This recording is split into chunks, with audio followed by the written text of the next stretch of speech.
भारत के पूर्वोत्तर राज्य त्रिपुरा, मेघालय और नागालैंड में काउंटिंग चल रही है, लेकिन वोटों की गिनती ने संशय के बादल साफ कर दिए हैं। स्थिति साफ हो चुकी है कि नागालैंड में बीजेपी एनडीपी गठबंधन को लोगों का साथ मिल चुका है।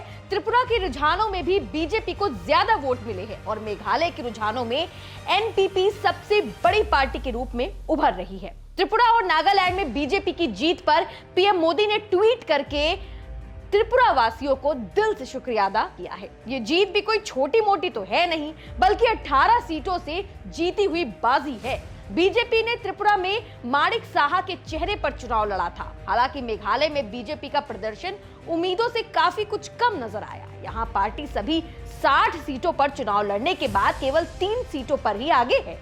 त्रिपुरा, मेघालय और नागालैंड में विधानसभा की 60 सीटें हैं। ऐसे में मेघालय के सीएम की चिंता बढ़ चुकी है और वहां के सीएम कोरान संगमा ने बीजेपी सरकार को गठबंधन बनाने का ऑफर दिया है। ये ऑफर वहां के मुख्यमंत्री ने गृह मंत्री अमित शाह को फोन करके दिया है।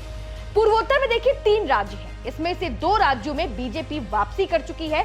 बड़ी बात यह है कि सिर्फ हिंदी बेल्ट वाले राज्यों में नहीं, बल्कि पूर्वोत्तर जैसे देश के हिस्सों में भी पीएम मोदी के नाम का डंका बज रहा है और उनकी पार्टी के साथ गठबंधन की सरकार बन रही है।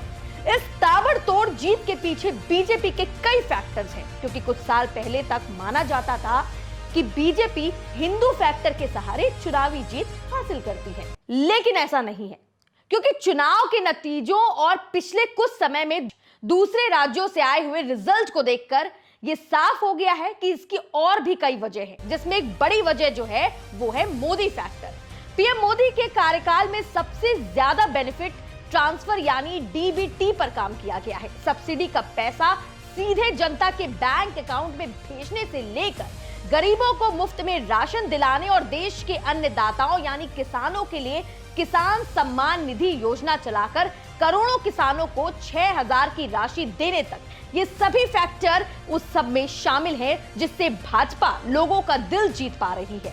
2014 के बाद से बात करें तो महिलाओं को ध्यान में रखते हुए कई सारी योजनाएं बनाई गई हैं, जिसमें उज्ज्वला योजना हो या फिर घर में शौचालय बनाने की योजना हो, चूल्हे पर खाना बनाने वाली महिलाओं की परेशानियों को समझना हो या फिर अपना घर छोड़कर शौच के लिए खेतों में जा रही महिलाओं की समस्या का समाधान करना हो, इन सभी पर काम किया गया है और यही फैक्टर है जो बीजेपी को चुनाव में बहुमत से प्रचंड जीत दिलाता है। इस प्रचंड जीत में महिलाओं का योगदान अगर देखा जाए तो वो दिन पर दिन बढ़ता जा रहा है, इसका ग्राफ बढ़ रहा है। इसके अलावा एक फैक्टर और है और वो है हिंदू वोटिंग बैंक, जिसमें भगवा दल ने बाजी मारते हुए कई सारे मंदिर, काशी, मथुरा जैसे कई मुद्दों पर भी खुलकर बात की है और इसी वजह से बीजेपी को जीत मिल रही है। तो शायद अब आपके दिमाग में ये बात तो साफ हो गई होगी कि बीजेपी की प्रचंड प्रबल जीत का कारण क्या है, उसकी वजह क्या है। अगर ये वीडियो पसंद आया हो तो लाइक शेयर जरूर करें और तमाम सुझाव आप कमेंट करके भी हम तक पहुंचा सकते हैं, लेकिन सब्सक्राइब करना बेहद जरूरी है, क्योंकि जब आप सब्सक्राइब करते हैं तो हम तक आपका कनेक्शन सीधे तौर पर जुड़ता है। देखते रहें इंडी टाइम्स। हमें दे इजाजत, रखें अपना ख्याल। नमस्कार।